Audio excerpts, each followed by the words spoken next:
Hey everybody, Jason Bermas here, and I've got a great show lined up for you. I interviewed Tyler Gray, and this is a former Delta Force operator. He's the author of Forged in Chaos, and it's just a really great insight into somebody who actually seeked out chaos and warfare. And folks, I do want to remind you, I need your support now more than ever. There are no paychecks. You are supporting this broadcast, $5, $10, $15. Big donors. You mean the world to me. I want to thank those that have supported the broadcast in the past.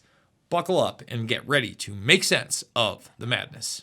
And we are back. We are now joined by Tyler Gray. He is the author of Forged in Chaos, a warrior's origin story. Tyler, you are a former Delta Force and SEAL team operator. First off, thank you so much for being with us. And secondly, let's talk about your origin story. How did you get into this? Well, first I want to be clear. I was not a Navy SEAL. I was in the Army unit you mentioned. The SEAL part is I played a SEAL on TV for 8 years on the show SEAL Team. So that's the that's the SEAL Team part. So I just want to make sure. I saw actor in there, and I assumed that was the lingo. I get things wrong as well. No worries. I just want to make sure it's clear before old Don Shipley starts calling me a stolen valor. Yeah, so for me, I was very lucky to be able to join when I did and be able to do what I did in the military. A lot of people kind of ask why did you join? And for me, I don't really feel like I ever had a choice, quite frankly. It just felt like it was something as far back as I can remember. It was just something that was innate in me that I needed to do, and I'm very fortunate to have had the opportunity to do that job and live that life. So when did you get started? And, first of all, how do you rise up into the ranks of Delta Force? A lot of people obviously don't get there. You obviously serve overseas. And when you say you don't have a choice for the time period, when was that time period? And I would assume, since you're serving during the War on Terror, that 9/11 was probably that trigger point. Yeah. So for me, I mean, the reason I say lucky, it's all relative, obviously, but for me, I felt lucky in the sense that I joined prior to 9/11, several, 4-ish years before 9/11. And so by the time 9/11 happened, I had been in a little bit. I had, was trained. I think I was a sergeant at that point. I was a sniper team leader. So, I really was kind of positioned in a good point to, my training was all out of the way and everything. So when 9/11 happened and we got our deployment orders, I re-enlisted for 6 years. So let's talk about not only that re-enlistment, but how it went overseas. Because, it seems like for a good portion of this, like you said, you were well-trained, you were very comfortable. Obviously, this book delves into the mission that kind of changes all that as well. So let's talk about it. Yeah. So, it's, I feel like putting out, and again, what I'm about to say, I'm not saying to, sound cool or fearless or anything. I'm saying this because it's part of a deeper point, which is for me, I wanted to go to war. I wanted to go to combat. And I'm not saying war or combat's a good thing. 9/11 was obviously a horrific tragedy. But, I didn't just want to join the military. I wanted to join the military and go to war. I grew up, post-Vietnam with, Vietnam vets very much, in movies and TV and things like that. And so that was I just felt like I wanted to do that. And so when I got the opportunity, when I was in Afghanistan, I was so happy to be there. The reason I'm saying all this, again, I don't want to sound like, he was, I'm this tough guy or anything. I'm just saying it was just the realization for me of kind of, I was lucky to be in when a war happened, if that makes sense. And what the book is about, Forged in Chaos, the title is the common mentality, I guess. What people would perceive is that war was like this horrible, terrible environment. And don't get me wrong, war is a horrible environment. It is. There's no way to do war cleanly. It's a dirty job. It's a dirty business, and there's just infinite number of negative things about it. However, what I learned, and this is the key point that the book brings up, is that for me, I grew up in a very chaotic childhood environment. So for me, a chaotic environment was my homeostasis. That was my normal. And war for me, war is a chaotic environment. And so war, as crazy as this sounds, it matched what I had grown up in and what I was used to. And so being in a war zone actually for me felt more comfortable than being at home in a safe first world society. And I think that's an experience a lot of other veterans, combat veterans, have had. And so I wanted to put a book out that explained the complexities of this, reality that most people would assume would be different. Now, number one, I want to ask you, do you feel like most of the people that rise up in the type of ranks that we're talking about, whether it be Delta Force or SEAL teams or special operations, etc., grow up in those type of environments? Because I would also imagine a lot of you guys don't share the roughest of the rough of what may have gone on at home or as a kid. And then, the way you're talking, kind of reminds me of the film The Hurt Locker. Sure, they didn't get into the combat scenarios as much. It was more the pressure of, I guess, diffusing those bombs. But certainly being in that environment, and then I guess the contrast to being home with his wife and his baby and all Yeah. that downtime, etc. I mean, what do you think about that film? And then, again, let's talk about the other people that kind of gravitate towards these positions. Yeah, so the film, first of all, if I ever hear of a scene quoted from Hurt Locker, it's that one. The cereal scene when he's in the grocery store. I've heard that scene quoted to me, dozens and dozens of times. And I think that the Hurt Locker offhand was one of the few movies that it didn't, like you said, it didn't exactly know, it didn't go into depth of storytelling on what that was, but it showed it a little bit, and that resonated with a lot of people. And in my experience, as you said, when we were in, none of us talked about childhood. It was just something no one brought up. And so you don't really put it together then. Now that I've been out, now that I've been on this journey for almost 2 decades now, I can tell you that in my experience, the vast, vast majority of not only special operations veterans, but all veterans and first responders, it turns out the vast majority of us grew up in a chaotic childhood environment. And therefore, I believe most of us are forged in chaos. And that is why we operate so well in chaotic environments, and why we struggle so much when we are not in those environments. Because when the environment is chaotic, we're calm.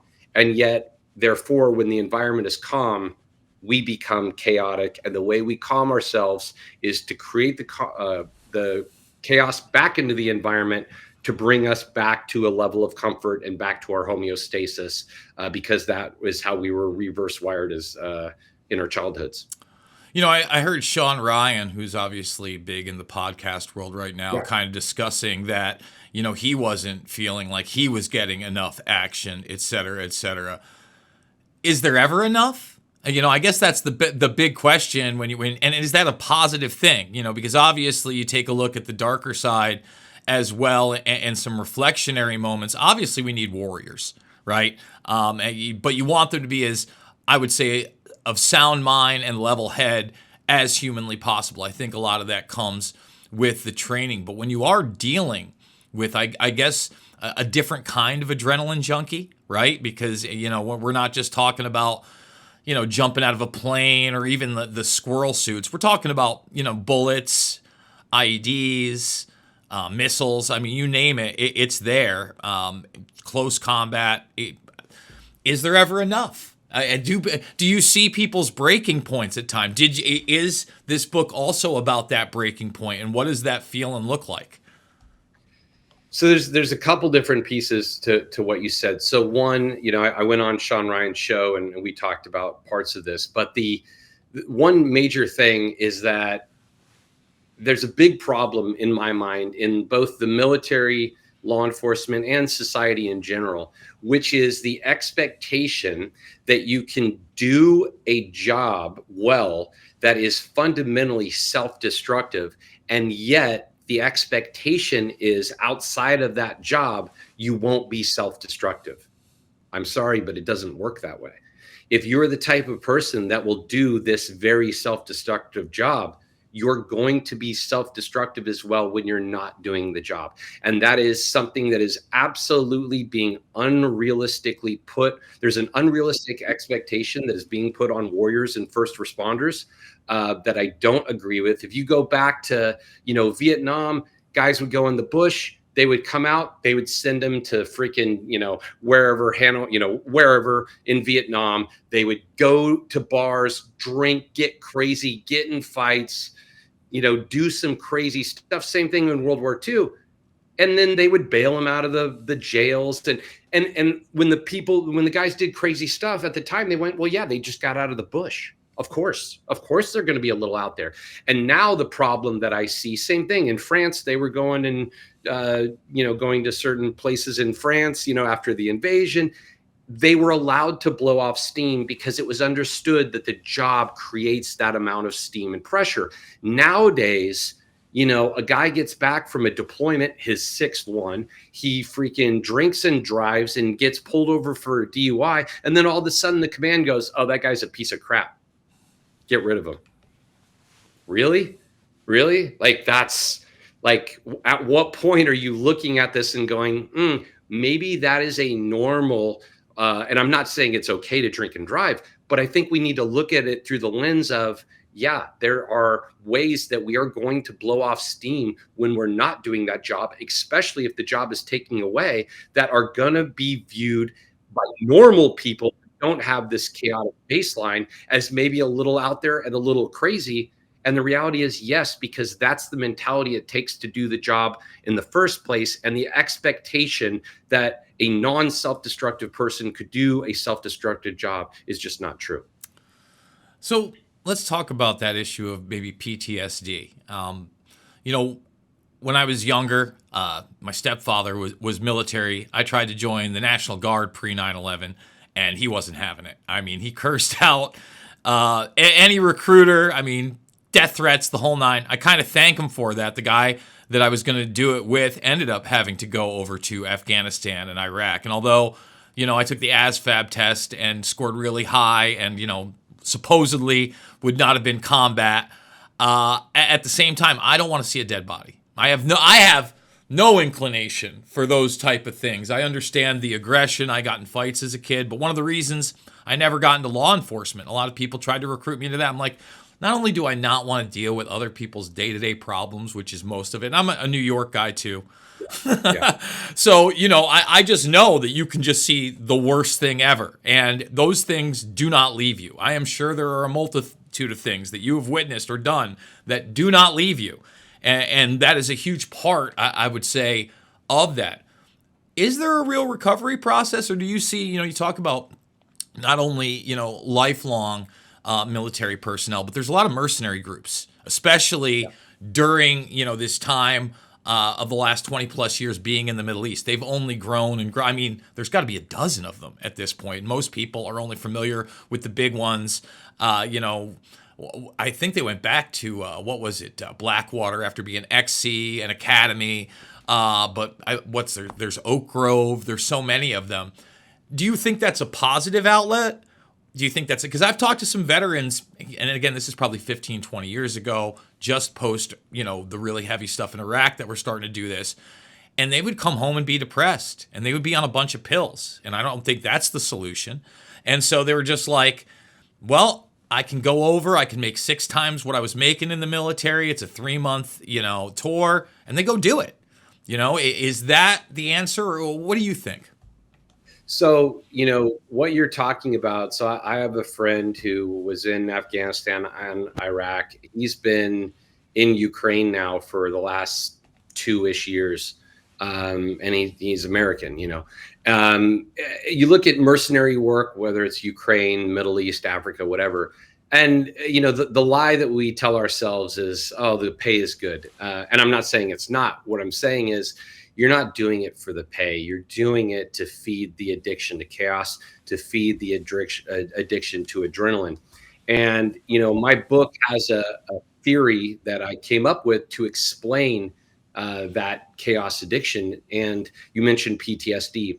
So one thing about PTSD is that the first word of PTSD is post-traumatic stress disorder. Post-traumatic stress disorder assumes a pre-traumatic stress baseline. It assumes that you had a baseline, an environment that was prior to that was normal and safe prior to the introduction of traumatic stress. And for myself, and I think the vast majority of veterans, first responders, and most high performers, is that we didn't grow up in an environment that didn't have traumatic stress. We grew up in a chaotic environment that had traumatic stress, and therefore we don't have PTSD because we never had that baseline. We have what I call LTSD. Because we grew up in traumatic stress, our brain neurologically rewired itself to make chaos or traumatic stress our default or homeostasis, our normal baseline, however you want to say it. And again, go back to LTSD stands for lack of traumatic stress disorder. I don't have post-traumatic stress disorder. I have lack of traumatic stress disorder. When the environment is calm, I need the traumatic stress, the chaos back in the environment to be calm again. And if it's not, if the environment's calm, chaos is in the head. And that is why you're seeing so many veterans chase combat, chase addiction. That's not PTSD. That's what I call LTSD. So we talk about chasing combat, whether it be re-enlisting, the privatized military groups. What's the other outlet? I mean, is it law enforcement? Is it, becoming a part of the fire department? Or is that, because you do have a lot of military that ends up doing that. My buddy Kareem, he ended up working from everywhere from ICE to LA's departments and all these different things and private contracting and airports, jumping around. What do you think is the most positive route? Not only, I guess, career-based, right? But are there things outside of that as well? Obviously, I would say support groups, trying to get together with other like-minded people and enjoy yourselves, getting away from that destructive behavior. But what do you suggest to people? What do you think works? For me, what has worked is, look, it's very difficult. And don't get me wrong, you can fix the addiction to chaos, the LTSD, the neurological rewiring that is pushing you into that chaos addiction. That has solutions I talk about in the book, and I talk about more on my YouTube. But what I have kind of found has worked for me is I still chase chaos because I'm aware of the decisions, why I'm making the decisions that I'm making now. I have just steered myself towards what I call healthier chaos, right? So you look at addiction. Addiction is chaos. Well, that's unhealthy chaos. For me, working on movie sets and, doing the workload I do on these movies, a movie set is absolutely chaotic. And it's a much healthier form of chaos, but it is chaos. And so operating within that chaotic structure makes me calm. It feels like my, normal environment, and yet it's a much healthier form of chaos than, certain other, forms of it that are much more self-destructive. Are there other careers? Because not everybody's going to work on a Hollywood movie set. No. Yeah, no. Yeah. Yeah, there's many, but I also want to be clear. I'm not saying somebody can't go into a career that is chaos, like a first responder, law enforcement, etc. It's not about not doing those jobs, and it's more about understanding the fundamental reason why you're doing what you're doing.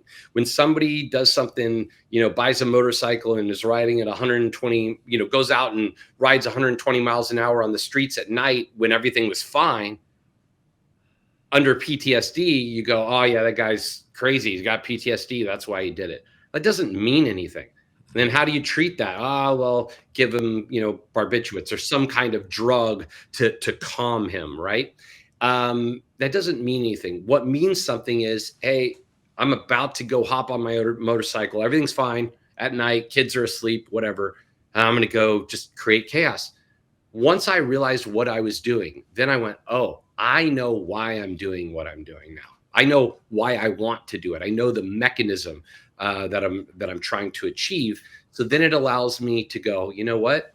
I'm going to make a healthier choice on that creating chaos. So I'm either going to do it in a more healthy way, or I'm going to go the opposite and really try and settle in the calm and realize that I'll be okay in it. So it's a combination of different, techniques and strategies and tools, that can help people overcome, that fundamental neurological rewiring or wiring that happens when we're very young. So the first part for me is education, because once we understand why we're doing what we're doing, then it gives us some ability to step in and change it before it happens the next time.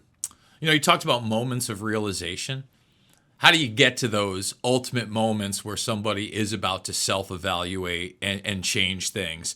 And especially when maybe they are on those drugs and have been on those drugs now perpetually for the last decade, 2 decades in some cases. So, how do they, I saw that flash too. I don't know what it was. Yeah. Yeah, you got spooky stuff going on over there, Tyler. How do you get to that moment? I mean, is it somebody listening to you on the Sean Ryan podcast? Is it someone handing the book to another veteran saying, hey, this helped me? Is it a movie, a TV show, a talk with a loved one? Is it a combination of all those things? And then how do you really pierce the pharma end of it? Because I would say that's probably the most difficult part, right? 100%. I mean, the short answer, I think, to your question is you don't know what exactly is going to work or quote unquote breakthrough, for one person versus the next. For me, it was a bunch of little moments of realization that continued to steer me in the right direction. But as far as changing the system, that's what I'm embarking on, and it's going to be an absolute uphill battle. I have absolutely no doubt. But I am coming after the big pharma system. I do not agree with it. We are simply treating and suppressing symptoms rather than understanding and treating core causes. Root causes, yeah, and the actual disease.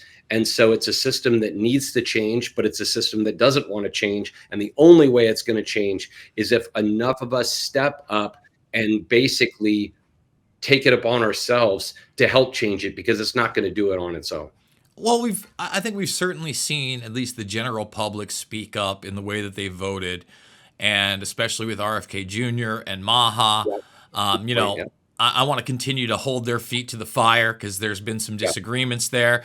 But in general, I would say that, the general populace is more educated on this subject, especially in the farm arena, than ever.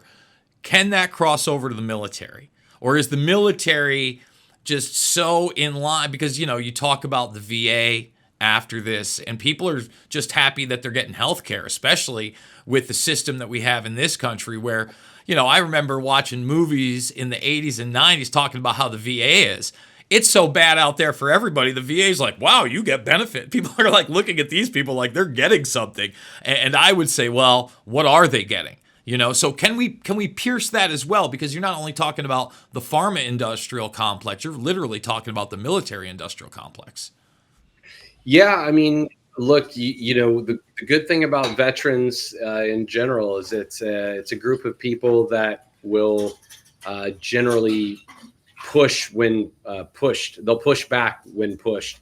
And so I think the more, veterans and first responders we can make aware of what the system is actually doing. And I'll tell you this, however bad people think it is, mark my words, it is 1,000 times worse.